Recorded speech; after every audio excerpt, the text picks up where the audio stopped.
Hello friends, இன்றைக்கி வந்து butter chicken recipe தான் பார்க்க போகிறோம். பட்டர் சிக்கனுக்கு வந்து சிக்கனை வந்து கொஞ்சம் லைட்டாக ரோஸ்ட் பண்ணி அதுக்கப்புறம் தான் நம்ம ஆட் பண்ணுவோம். ஸோ அதுக்காக நான் வந்து ஃபஸ்ட்டு சிக்கனை வந்து கொஞ்சம் நேரம் மேரினேட் பண்ணி வைக்கிறேன். நான் வந்து ஒரு 300 கிராம் சிக்கன் எடுத்துக்கிறேன். அதில் வந்து ஒரு 2 tablespoon ginger garlic paste வந்து ஆட் பண்ணிக்கோங்க.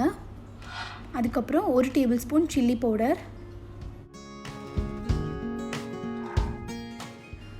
Next 1/2 tablespoon salt add பண்ணிக்கோங்க.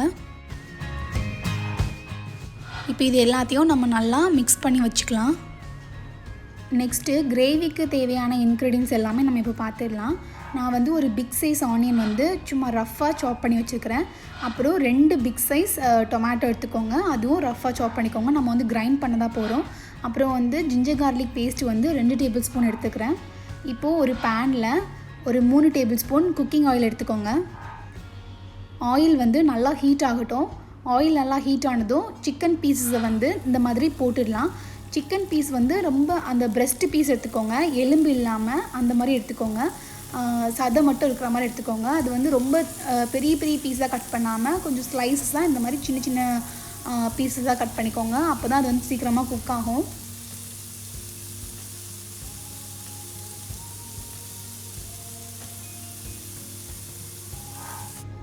குட்டி குட்டி பீஸ் தான் இருக்கிறதுனால சிக்கன் வந்து சீக்கிரமாகவே வந்து நமக்கு வந்து குக் ஆகிடும். இந்த மாதிரி ரோஸ்ட் பண்ணால் போதும். நம்ம வந்து டீப் ஃப்ரை வந்து பண்ண வேண்டாம். வித்தின் 5 மினிட்ஸ்லேயே நமக்கு வந்து சிக்கன் வந்து நல்லா வந்து கலர் சேஞ்ச் ஆகி நல்லா நமக்கு வந்து குக் ஆகிடும். இப்போ பாருங்கள், நல்லா குக் ஆகிருக்குது. இந்த மாதிரி கொஞ்சம் லைட்டாக அந்த மாதிரி கோல்டன் ப்ரௌன் வரும்போது நம்ம வந்து ஸ்டவ் ஆஃப் பண்ணிவிட்டு சிக்கன் வந்து தனியாக நம்ம வந்து பிளேட்டில் வந்து சேஞ்ச் பண்ணி வச்சிடலாம். நெக்ஸ்ட்டு நம்ம வந்து கிரேவி பண்ண போகிறோம். சேம் பேன்லேயே நம்ம வந்து கிரேவி பண்ணிக்கலாம். நான் வந்து இதில் வந்து 1 டேபிள் ஸ்பூன் பட்டர் வந்து எடுத்துக்கிறேன். ஆக்சுவலாக இது வந்து 1 pot ரெசிபி அந்த மாதிரி தான். நம்ம வந்து ஒரே பேனில் நம்ம வந்து எல்லாமே நம்ம வந்து குக் பண்ணுவோம்.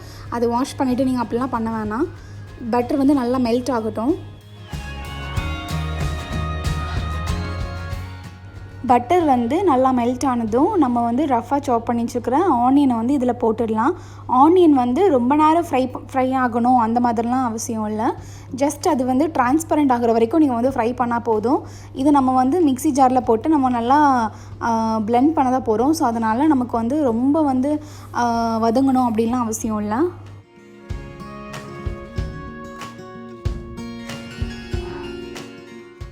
ஆனியன் வந்து டிரான்ஸ்பரண்ட் ஆனதும் நம்ம வந்து தக்காளி எல்லாமே நம்ம வந்து ஆட் பண்ணிடலாம். தக்காளியை ஆட் பண்ணிவிட்டு அதையும் கொஞ்சம் லைட்டாக நம்ம வந்து வதக்கி விட்டுக்கலாம். அதுக்கப்புறம் கொஞ்சமாக கேஷ்யூ ஆட் பண்ணுங்கள். கேஷ்யூ வந்து நல்ல ஒரு ஃப்ளேவர் கொடுக்கும், நல்லாயிருக்கும் அந்த டேஸ்ட்டு.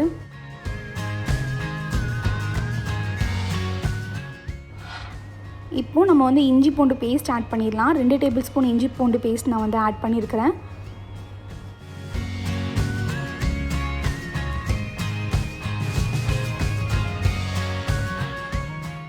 அப்புறம் தேவைக்கேற்ற மாதிரி சால்ட் ஆட் பண்ணிக்கோங்க. நான் வந்து ஒரு 1/4 டேபிள் ஸ்பூன் சால்ட் வந்து ஆட் பண்ணியிருக்கிறேன். நீங்கள் வந்து டேஸ்ட் பண்ணிவிட்டு சால்ட் ஆட் பண்ணிக்கோங்க. அப்புறம் சில்லி பவுடர் வந்து ஒரு 1/2 டேபிள் ஸ்பூன் ஆட் பண்ணுறேன்.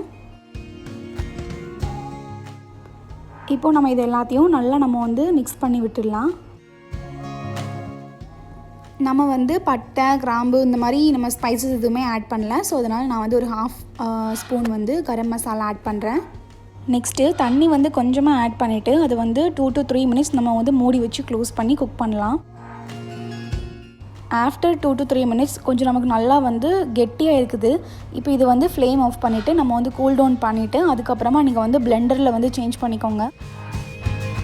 நெக்ஸ்ட்டு இதை வந்து நல்லா ஃபைன் பேஸ்ட்டாக நல்லா மைன் மாதிரி அரைச்சி எடுத்துக்கோங்க. அப்புறம் சேம் பேன்லேயே நம்ம அரைச்ச அந்த பேஸ்ட்டை வந்து நம்ம வந்து ஆட் பண்ணிடலாம். ஜாரில் கொஞ்சம் தண்ணி விட்டுட்டு அதையும் நல்லா மிக்ஸ் பண்ணி அதையும் அந்த பேஸ்ட்டு கூடவே ஆட் பண்ணிக்கோங்க.